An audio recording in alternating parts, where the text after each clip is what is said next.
Hey Maria, back with another video. It's 1:30 exactly, and it is Thursday afternoon. It's the 25th of July, and I just got back home a while ago, and I haven't really been sleeping a lot lately. I've been falling asleep around 12 midnight, a little after that, and so I try to keep myself busy um, with this and that, and keep my mind distracted off the whole issue that happened. So I try to focus on other things, which is really important right now at this time in my life.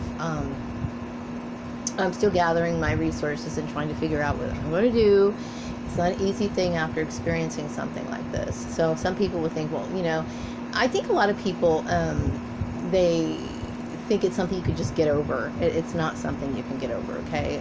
This is a very, you know, um, demoralizing experience to go through, and as well as you're dealing with a lot of exhaustion, because that I've made, prior attempts to improve my life, only to know that there was a situation in place to continually block me, which was completely unnecessary and unwarranted. I would like to say that it's unfortunate that um, people can behave in this sort of manner. I did give a lot of thought to the people who were involved last night. There's times where I go days go by, and I'm not really thinking about it too heavily. I'm more thinking about the situation. I'm getting myself out of this situation. And then there's times where I'm just like, how dare these people? And the anger comes and it goes.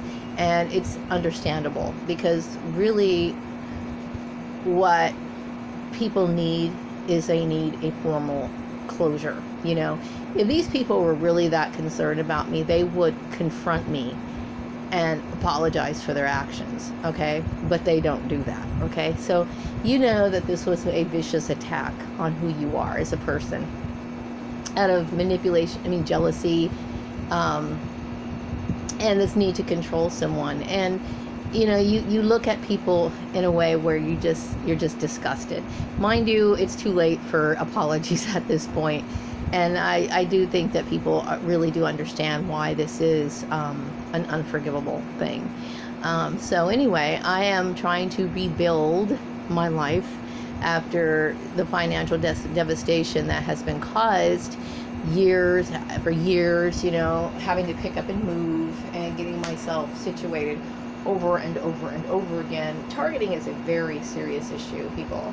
Many targets move here and there only to have to deal with a situation in another place, okay? And so I don't want to have to deal with these people anymore. I think I made it quite clear that I don't like these people. I don't want anything to do with these people. And I just want to move on with my life. So, it's not easy to do when you've been isolated, you don't know anyone, you're trying to pick yourself back up, and I refuse to communicate with anyone that I used to know. That's just how it is, because I feel as though, even though they may not have had a direct hand in it, they knew, and they allowed it to happen. So you have to choose your friends wisely in these sort of situations, and don't let the fact that you're lonely make you change your mind, okay? Because it's no point in having a relationship, friendship, whatever you want to call it, with people that you no longer can trust. It's just, sometimes it's just better to have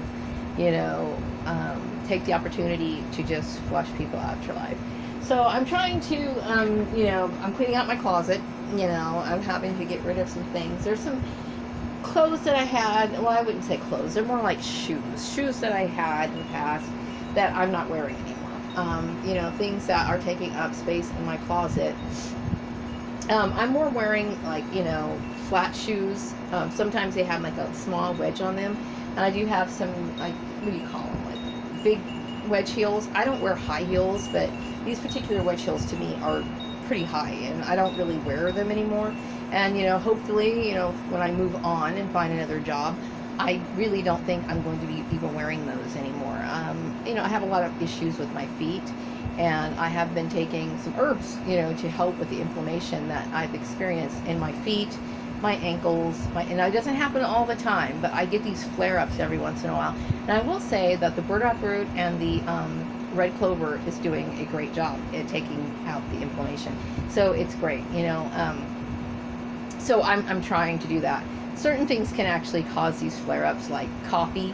You know, every once in a while we'll have a cup of coffee. I do tend to drink coffee more, like during the autumn time. But if I do drink it, sometimes, you know, you wake up in the morning, you're like, oh, I want some coffee, and you have coffee, and you're like, oh gosh, I shouldn't have done that. So it's very important to pay attention to what you're eating. If you're experiencing problems with arthritis or gout or anything that affects your joints, you got to be careful. Now, people think, well, you can't control your pain with what you eat. Yes, you can. You can. A lot of the things that you experience in your body are caused by what you eat. And so I might do a video on that some other time. But anyway, back to rebuilding. Okay, so I have some little knick-knack items, nothing major, okay? I don't have expensive stuff. Maria's just really, you know, Maria's a very frugal type person. But when I do buy things, you know, they may be inexpensive, but they are important to me, and I want to be able to keep them or have easy access to them. So I went, and because I really don't have a place to store things here, because, you know, I don't have a lot of furniture. And actually, I'm glad that I don't have a lot of furniture, to be honest with you, because I don't really want to have a bunch of clutter, but I do need to have organization, so that's important. I have been thinking about getting rid of my couch that I think is taking up entirely too much space, as well as my coffee table. And, you know, I was thinking about donating my couch to, like, maybe the Salvation Army, and getting 2, you know, mushroom chairs. They're very small, and I could just kind of float them out. And then I saw some videos on YouTube about how to make an ottoman out of old tires, you know. And so I was thinking about doing this project. Right now, I'm kind of up in the air with that, because the mushroom chairs aren't very expensive, okay? So I'm having to rebuild my resources on a budget, okay? As you know, when you're a targeted individual, you're not bringing in a bunch of money, so you have to be very careful. Whether I had money or not, I wouldn't, even if I had a shitload of money, I couldn't justify putting expensive furniture in an apartment like this. Okay, it's a cute apartment, don't get me wrong, it's cute. I like the layout and everything, except for these 2 doors in my bedroom, which I think is kind of a headache. But you know, it's like, because I've seen some furniture sites. There's one particular, I can't think of the name of it. They have a lot of beautiful furniture, like gorgeous furniture, okay? But in my situation, especially since I don't have anyone or anything, it's just me, I don't see any point in spending tons of money anyway. So the mushroom chairs would be fine. There's only me here, and so, like, if my son comes to visit, I could always fold that mushroom chair out and he could have a place to sit, you know. I know when he does come here for meals or whatever, we could either sit at the table. Right now we sit on the couch and spread everything out on the coffee table, and then we just kind of eat that way. But I'm more thinking about space, okay? Space is everything. Aside from that, I had to put my what do you call it, my mannequin, I guess, for my sewing. I had to put it out in the garage because it was taking up too much space. So everything right now in my life is about trying to rebuild. I don't need a bunch of stuff. I decided not to go and get the bedspread. I could not find a bedspread that I liked. I was looking for a yellow one, couldn't find one. So I said, you know what, I'm not going to be impulsive, because I know in the past there were times where I was like, well, I just want to get a bed. I was so determined to get a bedspread or whatever that I would just go out and buy a bedspread. Just because I figured, even if it wasn't something I really liked, I would just buy it because I felt like I needed to get one. I'm not doing that. I don't do those things anymore, okay? To me, it's like, well, you know, you can just deal with it, okay? Of course, you need new sheets. Everybody needs to change their sheets, okay? But as far as, like, bedspreads, you just deal with it, okay? I mean, you can't go out and get everything, right? So, but I did need this particular shelf. So I got this shelf at Amazon. It was only $19.99. Okay, awesome, right? It's a corner shelf, which I desperately needed. And I, with taxes, it only came up to $21. And I was like, yes, that is a great bargain. And I can't tell you how happy I am to have it. I also, the reason why I want to get rid of my shoes in my closet, because I'm wearing more flat shoes nowadays, okay? So these are the 2 new pairs of shoes that I got. They were only $12.99. Now, mind you, I do have some shoes similar to this, 2 pairs of shoes that are similar to this. These are like Chinese shoes, okay? I like the embroidery work on them, and they are flat. And these kind of shoes are very, very comfortable, which is what I need right now. Really, it would be great if I would, I was able to go and see a doctor specifically about my foot issue. I have very flat feet, and I personally think that I need some sort of corrective shoes. I do know that they have foot pads. They do have foot pads for shoes, but I'm not sure. I mean, I usually don't go to doctors, but sometimes you have to. I'd like to see what the heck's going on with this inside of my foot. Why are my feet, I'm kind of pigeon-toed, okay? And I think my feet can be very painful at times. Not all the time, but still, I would like to get some corrective shoes, which are very expensive, okay? I can't afford those right now. But these particular shoes, I tried them on. They have them in the sizes that are common in that particular country, okay? Actually, not that particular country, China, but I guess these are European. They showed the European size on Amazon.com. So I had to actually look up a reference chart, and I chose 41. They ended up sending me 43s, okay, which is the equivalent of like a size 10, close to 11. And I really should be wearing a 41, which is like a size 9. But I tried these shoes on, and they're unlike my other ones, which were size 41. These 43s actually fit quite well, okay? So it kind of varies, it kind of varies, when you buy these shoes that are made overseas. But I like them. They are comfortable. They're nice, and they will coordinate with whatever I'm wearing. I will not wear these shoes to work. My other pair that I have that are similar to this, I do wear them to work. Mostly I wear my flat Mary Janes there because it's very, very dirty. I just want to have shoes that are, comfortable for my big feet. And yes, I do have big feet, okay? I have very big, wide feet. And I'm trying to take care of these feet of mine as much as I possibly can. And, like I said, the herbs are doing a great job. So, I mean, I can't really think of anything I really need right now. I really don't need anything. I do need to replace my headlight, which I purchased my car used, as we all know. Anyway, but when I bought it, it did have a crack in the taillight, so I ended up taking it to one of the car washes. Those little automated car washes that you drive through. And lo and behold, the crack just completely, it got even bigger, and it ended up where the entire light fixture or the little covering came off. So I had to put some of that clear tape, red tape on it, which is fine for now, but I would like to get a replacement. I looked up online how much the replacements are, and they are pretty damn expensive, okay? So I'm just waiting on that, I'm not really in a rush for it, but I would like to get it as soon as possible. Let's put it that way. So my mood has been better. I still deal with the anger. I still deal with the frustration. And sometimes, I even go through, these bouts of depression only because I have quite a trial. Nobody likes to go and sit here and have to do so much just to have a job. They shouldn't have to do these things. But it's a lot of work, and I'm aware of that. But I would rather do things on my own than have people give me things that are not necessarily for my well-being. I'm tired of doing this. And I was thinking all the years that have gone by with these people, and I'm referring mainly to my blood relations, on how, you don't really know people. You don't really know them, and how sick they are, and all these years they probably thought that they were right and justified in behaving the way that they did, and this kind of stuff, it feeds on each other. It's like, especially when you've got 3 siblings, right, who have distorted thinking because their mother is very unhappy with her life, and then she casts this kind of stuff down on their children, and the kids get together and they just fuel on the hatred. They fuel on this issue, and goodbye, good riddance is all I really can say. And like I mentioned before, this doesn't damage my feelings on my childhood. I really do think childhood was a beautiful time for me.